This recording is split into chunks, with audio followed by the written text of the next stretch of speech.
আসসালামু আলাইকুম, সবাইকে শুভেচ্ছা জানাচ্ছি। মাসুম মাহবুব দেখছেন রূপেন্দা ইউটিউব চ্যানেল এবং মাসুম মাহবুব ফেসবুক পেজ।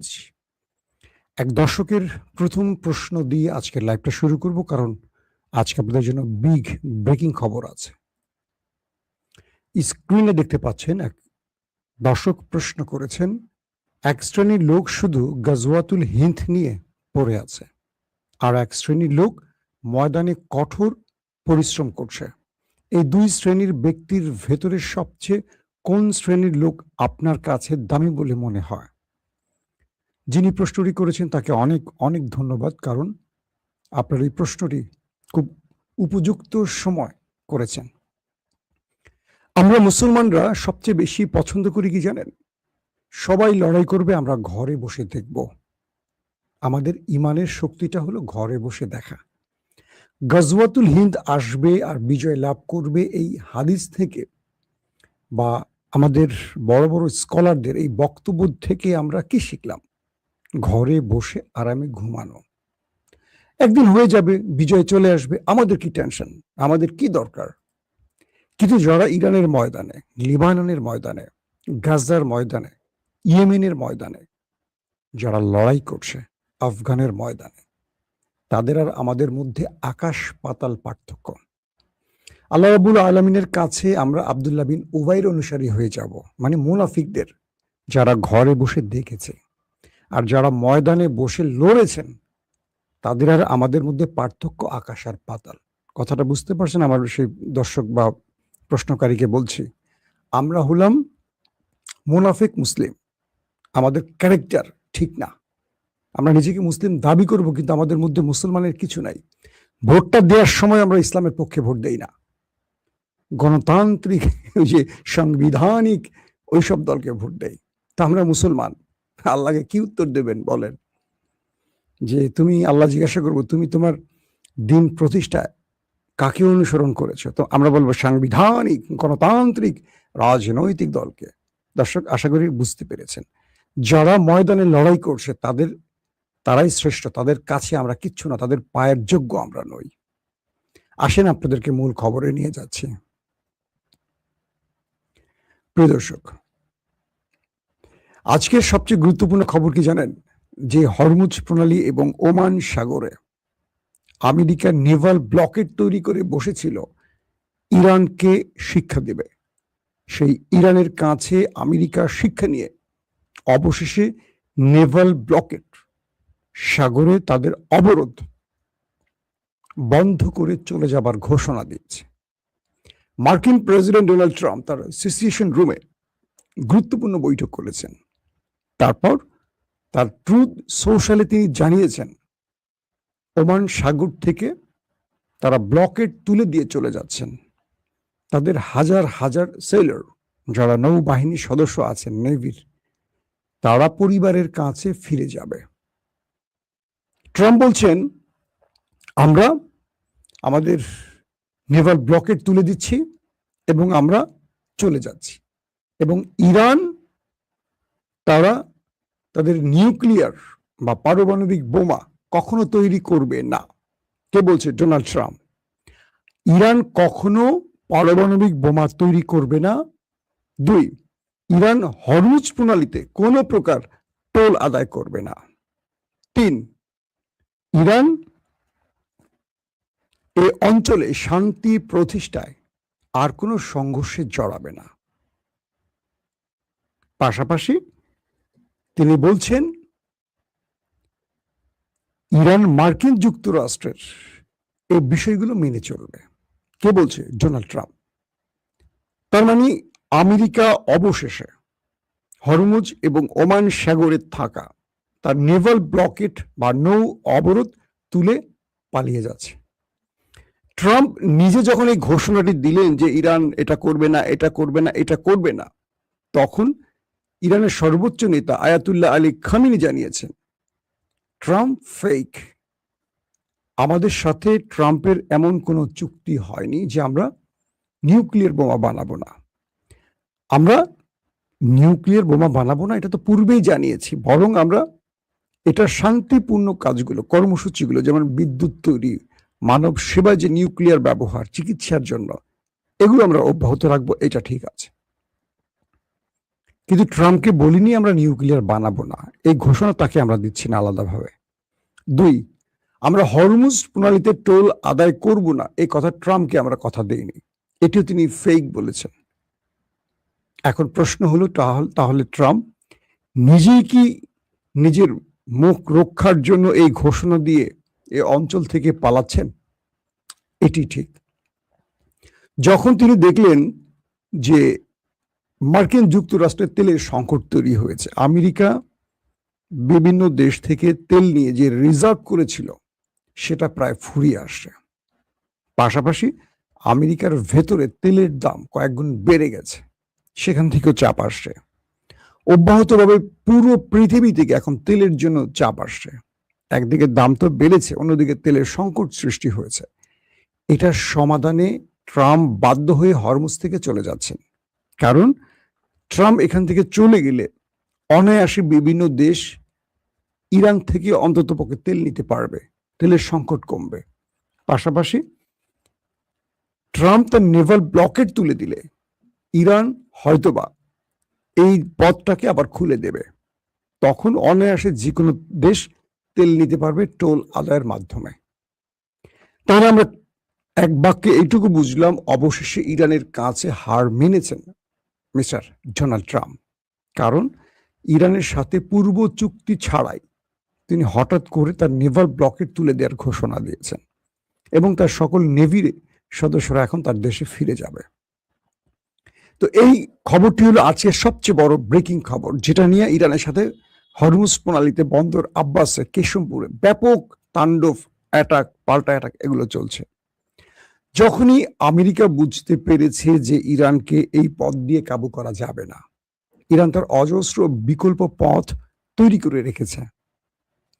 প্রতিদিন ইরানের আকাশে ড্রোন, যুদ্ধ বিমান ঢুকিয়ে ট্রাম্প বারবারই বড় রকম ধাক্কা খেয়েছে এবং ইরান সতর্ক পদক্ষেপে শত্রুর প্রত্যেকটি অ্যাটাককে পাল্টা অ্যাটাকের মাধ্যমে প্রতিহত করেছে। তো আমেরিকা বুঝলো যে এখানে আমার নেভিকে বসিয়ে রেখে বিশাল অর্থ খরচ ছাড়া আর কিছু আমার ঘরে আসছে না। অন্যদিকে তেলের বাজারের যে দুরবস্থা, এটা সংকট কাটাতে হলে এখান থেকে আমেরিকাকে চলে যাওয়ার বিকল্প কোনো পথ খোলা নেই। গেল এই বিষয়টি। দ্বিতীয় যে বিষয়টি আসছে, লেবাননে ব্যাপক অ্যাটাক চলছে। জাতিসংঘের হিসেব অনুযায়ী প্রচুর সংখ্যক শিশু আহত হয়ে হাসপাতালে ভর্তি।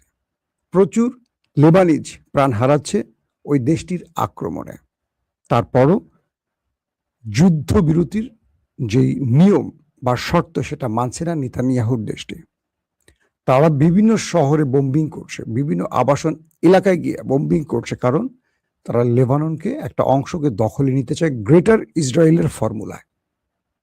পাল্টা লেবানিজ তরুণরা বা হিজবু বাহিনীরা প্রতিরোধ করছে, অ্যাটাক করছে। কিন্তু একটি ক্ষুদ্র বাহিনী কতটুকু পারে একটা বিশাল প্রযুক্তির, উন্নত প্রযুক্তির রাষ্ট্রের সাথে, যাকে পুরো পৃথিবী অস্ত্র দিয়ে সহযোগিতা করে? তারপর হিজবু বাহিনী যত সামান্য তার প্রস্তুতি নিয়েও দারুণ মোকাবেলা করছে। লেবানিজরাই শুধু যে প্রাণ হারাচ্ছে বিষয়টা এরকম নয়, তাদের আক্রমণে ওই দখলদার শত্রুরাও প্রাণ হারাচ্ছে। তাদের ভেতরে রকেট, মিসাইল দিয়ে অ্যাটাক চালাচ্ছে হিজবু বাহিনী। তবে এই মুহূর্তের যে ব্রেকিং খবর, লেবাননের গুরুত্বপূর্ণ কয়েকটা শহরে ব্যাপক অ্যাটাক করে প্রচুর মানুষকে হতাহত করেছে ওই দেশটি। পাশাপাশি গাজার ভেতরেও তারা কয়েক দফা আক্রমণ করেছে। গাজার সাথে যখন সমঝোতা হয়ে গেছে, যুদ্ধবিরতি হয়ে গেছে, তখন গাজা ফ্রন্টে আবার ওই দেশটি আক্রমণ করে যুদ্ধকে আরেকটা দিকে নিয়ে যেতে চাইছে। অর্থাৎ এরা দুর্বলের উপর সবসময় এভাবে সরব থাকে। দুর্বলকে মেরে এরা পৃথিবীকে কি বার্তা দিতে চায় আশা করি বুঝতে পেরেছেন। যদি ওই দেশটির, ইসরায়েলের কথা বলছে, তাদের বুকে পাটা এত বড় হয়, বুকের পাটা বড় হলে তারা তুরস্কে একটা আক্রমণ করে দেখাক, তারা আমেরিকাকে ছাড়া ইরানে আক্রমণ করে দেখাক। তারা আমেরিকা ছাড়া ইরানে আক্রমণের দুঃসাহস করে না, সবসময় আমেরিকাকে চারপাশে বসিয়ে মাঝখান থেকে চোরের মতো আক্রমণ করে। ইরান বলেছে, তোমাদের যদি মুরদ থাকে আসো আমাদের সাথে লড়তে, তোমরা ওই আমেরিকাকে টেনে আনো কেন? এবার তো আমেরিকা সহই ধোলাই দিয়েছে ইরান। এতে বুঝে গেছে নেতানিয়াহু যে ইরানের সাথে সে তো এককভাবে পারবে না। পৃথিবীর নাম্বার 1 শক্তিশালী দেশকে, মানে মার্কিন যুক্তরাষ্ট্রকে টেনে এনেও উল্টো মার্কিন যুক্তরাষ্ট্রের কাপড় খুলে ছেড়ে দিয়েছে ইরান। তো সে যদি একা কখনো এই ফ্রন্টে আসে, কি হতে পারে একবার কল্পনা করেন। তো আমার মনে হয় না যে মধ্যপ্রাচ্যে ইরানের সাথে আর কখনো ইসরায়েল লড়ার সাহস করবে এককভাবে, যদি আমেরিকা সে যুদ্ধে না আসে। দর্শক, এর পরের গুরুত্বপূর্ণ খবরটি কি? আসলে বর্তমান প্রেক্ষাপটে যে অবস্থা তৈরি হয়েছে সেই অবস্থার আমরা অনেকগুলো বিশ্লেষণ ধারাবাহিক অনেকদিন তুলে ধরেছি, কিন্তু ভালো করে খেয়াল করবেন ইরানের দৃষ্টিকোণটা কি আসলে। আজকে আয়াতুল্লাহ আলী খামেনির ছেলে, নতুন যিনি সুপ্রিম লিডার মুস্তফা খামেনি বলেছেন, ইরান ট্রাম্পকে খুব শক্ত করে চট দিয়েছে। এই শব্দটা তিনি ব্যবহার করেছেন। শব্দটা কখন ব্যবহার করছে বুঝতে পারছেন? ইরান শক্ত করে, খুব জোরে করে, ওই যে চিড়িয়াখানা রাখছে না কোরবানির একটা মহিষ, ড্রাম কাকুকে চর মেরেছে। এটা বলছে কে? মুস্তফা খামেনি। কোন ল্যাঙ্গুয়েজ এটা বুঝতে পারছেন? একটি বিষয় আপনারা কি বুঝতে পারছেন? আয়াতুল্লাহ আলী খামেনি হয়তোবা তিনি বয়স্ক ছিলেন বা একটু নরম স্বভাবের ছিলেন, তরুণ বয়সে উনি খুব বড় ফাইটার ছিলেন। তিনি কিন্তু ইরানকে একটা ধৈর্যের জায়গায়, পরীক্ষার জায়গায় রেখে দিয়েছিলেন, এবং ইরান আক্রান্ত হওয়ার পর 12 দিনের যুদ্ধ শেষে দ্রুত যুদ্ধবিরতি, কিন্তু তিনি, তাকে যখন আমেরিকা অনুরোধ করেছে, তিনি যুদ্ধবিরতিতে চলে গেছেন। কিন্তু তার ছেলে মুস্তফা খামেনি কিন্তু ভিন্ন রকম, তার বাবার মতো নন। তিনি লড়ছেন। দেখেন, আমেরিকা আজ পর্যন্ত এই যুদ্ধ শেষের পর, 40 দিন যুদ্ধের পর যে সময়টা পার হয়ে গেল, এর মধ্যে আমেরিকা মিশর, কাতার, ওমান, তুরস্ক, পাকিস্তান সিরিজ বহু মুসলিম রাষ্ট্রের মাধ্যমে অনুরোধ করেছে শুধু যুদ্ধ বন্ধের জন্য। ইরান যেন কিছু শর্ত মেনে নেয়, আমেরিকা একটা ফেস সেভিং দেয়া হয় আমেরিকাকে, একটা দুইটা, শুধু ইরান বলুক যে আমরা নিউক্লিয়ার প্রজেক্ট বন্ধ রাখবো, আর কিচ্ছু না, বন্ধ না রাখুক, গোপনে বানাক, কিন্তু মুখ দিয়ে এইটুকু বলুক। এইটুকু আমেরিকার প্রেসিডেন্ট ডোনাল্ড ট্রাম্প চেয়েছিল খামেনির পুত্রের কাছ থেকে। তিনি এমন স্বভাবের লোক, আমেরিকাকে একদম পায়ের কাছে নিয়ে আসছেন। এখন ডোনাল্ড ট্রাম্প নিজেই তার নেভাল ব্লকেট তুলে চলে যাচ্ছেন তার বাহিনী নিয়ে। কিন্তু এতদিন গেল, এত লম্বা লড়াই হলো, 9,500 মিসাইল শুধু ইরানে অক্ষত পড়েছিল, যেগুলো আমেরিকা মেরেছে। তাহলে বোঝেন কত হাজার মিসাইল ইরানের মধ্যে মেরেছে ওই দুটো দেশ। 9,500, এগুলো বিস্ফোরণ হয়নি, শুধু নিচে পড়েছিল। এগুলোকে ধ্বংস করতে গিয়ে ইরানের কয়েক ডজন সেনাও আবার মারা গেছে, কয়েক ডজন, 12-13 জনের মতো বোধহয় মারা গেছে। তার মানে কত হাজার মিসাইল অক্ষত পড়েছিল, কি পরিমাণ মারছে। তারপরও ইরান তাদের কাছে হার মানেনি। কল্পনা করা যায়? ভাবতে পারেন? আয়াতুল্লাহ আলী খামেনির ছেলের এই মানে অদম্য সাহস, তার এইরকম, মানে কি বলবো, যেটা কি বাংলা শব্দে কি বলতে পারে, সে যে হারতে চায় না, সে যে কাউকে তোয়াক্কা করে না, এটি ট্রাম্পকে একেবারে ভেঙে চুরমার করে দিয়েছে। ট্রাম্প মনে করেছে যে আমার যা খুশি করে আমি পরবর্তী সময় এসে একটা সিজফায়ার করে নিব, কিন্তু এখন ট্রাম্প বুঝতে পারছে এটা আয়াতুল্লাহ আলী খামেনি না, এটা মুস্তফা খামেনি। তিনি আজকে বলছেন নতুন ঘোষণা দিয়ে যে আমরা ট্রাম্পের সাথে এমন কোনো চুক্তি করিনি যে আমরা পারমাণবিক বন্ধ রাখবো, আমরা ব্লকেট কি বলে হরমুজ থেকে টোল নেব না। এগুলো ট্রাম্পের মিথ্যাচার। তিনি তার বাহিনীকে নির্দেশ দিয়েছেন, গালফ কান্ট্রির প্রত্যেকটি মার্কিন ঘাঁটি ঘেরাও করে ফেলো, টার্গেট ওকে করো। মুস্তফা খামেনি বলছেন, গালফ কান্ট্রি, আমাদের প্রতিবেশী যতগুলো মার্কিন যুক্তরাষ্ট্রের ঘাঁটি রয়েছে, সেটা বিমান, নৌ কিংবা সেনাবাহিনীর ঘাঁটি, প্রত্যেকটি ঘেরাও করো, টার্গেট লক করো, ওদেরকে এখান থেকে চলে যেতে হবে। মুস্তফা খামেনি বলছেন ওদেরকে এখান থেকে চলে যেতে হবে। ওরা যতক্ষণ গালফ না ছাড়বে আমাদের এই লড়াই অব্যাহত থাকবে। এই ঘোষণার অর্থ বুঝতে পারছেন? ডোনাল্ড ট্রাম্প যখন আপোষ করতে চাইছেন, মার্কিন প্রেসিডেন্ট, মুস্তফা খামেনি আপোষ করতে চাচ্ছে না। তিনি চাচ্ছেন আসো, যদি যুদ্ধ করতে চাও করো। লড়াইয়ের ময়দানে সমাধান করব, বাট তোমাকে এই অঞ্চলে আমি থাকতে দেব না।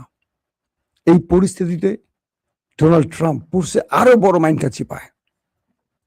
এখন তিনি নেভাল ব্লকেট তুলে যাচ্ছেন, আবার মুস্তাফা খামেনি সঙ্গে সঙ্গে বলছেন যেটা ট্রাম্প ফেক খেলা খেলছেন। এখন নতুন শর্ত জুড়ে দিয়েছে, তোমাকে এই অঞ্চল ছেড়ে যেতে হবে। আমেরিকা কি করবে? এই অঞ্চল ছাড়লে আমেরিকার অর্থনীতির 12টা বেজে যাবে না? আমেরিকা মূলত গালফে আসছে কেন? গালফের পেট্রোল তার পকেটে ঢুকাইতে। ইরান এখন কোন স্টাইলে ব্যাটিং করছে বুঝতে পারছেন? ইরান তার নতুন নতুন চমক হাজির করছে। আওয়াসি কামাঙ্গির এক প্রতিরক্ষা ব্যবস্থা দিয়ে আমেরিকাকে মোটামুটি ধসিয়ে দিয়েছে। ইরান বলছে আরো সারপ্রাইজ রেখেছি ঘরে। হঠাৎ করে সিএনএন উন্মোচন করে দিল ইরানের মিসাইল সিটি শান্ত পাহাড়ের গুহার নিচে, ভেতরে 16,000 মিটার নিচে, 1600 না 16,000 মিটার নিচে বিশাল একটা মিসাইল সিটি বানিয়েছে, মাইলের পর মাইল। সেখানে পায়ে হেঁটে আপনি চলতে পারবেন না, আপনাকে গাড়িতে করে চলতে হবে। হাজার হাজার মিসাইল লঞ্চার বানিয়ে ইরান রেখে দিয়েছে। আমেরিকা কি করেছে? বাংকার ব্লাস্টার মেরে সে মিসাইল তো ধ্বংস করতে পারছে না, তার মুখ বন্ধ করে দিয়েছে। ইরান বিকল্প পথ তৈরি করে দিয়ে সে মিসাইল বের করে এনেছে। ইরানের সাথে আমেরিকা লড়বে কি? ঘোষণা দিয়েছিল না ট্রাম্প যে আমরা সব মিসাইল ধ্বংস করে দিয়েছি? একটা মিসাইল ধ্বংস করতে পারিনি। মিসাইলের যে সিটি, তার যে গুহার মুখ, সেটা বন্ধ করে দিয়েছে। সেটা বিকল্প পথ আবার তৈরি করেছে। সিএনএন তার রিপোর্টে দেখিয়েছে, উপগ্রহের লাইভ ভিডিও দেখিয়েছে সিএনএন। হাজার হাজার মানুষ কাজ করে বিকল্প পথ তৈরি করে ফেলেছে। তার মানে আমেরিকা ইরানের ব্যাপারে যে ধারণা নিয়ে এই যুদ্ধের ময়দানে এসেছে, তার পুরো ধারণা ভুল প্রমাণিত হয়ে গেছে। এখন ইসরায়েল আমেরিকা কপালে হাত দিয়ে বসে আছে যে কার সাথে লড়তে এসেছি। তাদের একটা টার্গেট ফুলফিল হয়েছে না, তারা রেজিম চেঞ্জ ঘটাতে পেরেছে, না তারা নিউক্লিয়ার তাদের হস্তগত করতে পেরেছে, না তারা ব্যালিস্টিক প্রোগ্রাম ধ্বংস করতে পেরেছে। মাঝখান থেকে আমেরিকা ইসরায়েল উল্টো নিজেদের ক্ষতি করে 12টা বাজিয়েছে। ইরানের ক্ষতি হয়েছে, হয়নি তা বলছি না, কিন্তু ইরানের চেয়েও তাদের ক্ষতি বেশি হয়েছে। পুরো পৃথিবীর কাছে আমেরিকার পরাশক্তির তকমাটা গা থেকে খসে পড়ে গেছে এক ইরানের ধোলাইতে। এর চেয়ে বড় পরাজয় আমেরিকার জন্য আর কি হতে পারে? আর ইরান আমেরিকাকে ধোলাই দিয়ে পৃথিবীতে পরাশক্তির কাতারে নিজেকে তুলে নিয়ে এসছে। পৃথিবীর যে কোনো দেশ ইরানের দিকে তাকাতে হলে এখন 14 বার না 100 বার চিন্তা করবে। এটা ইরান যারা আমেরিকাকে পরাজিত করেছে। আল্লাহ হাফেজ।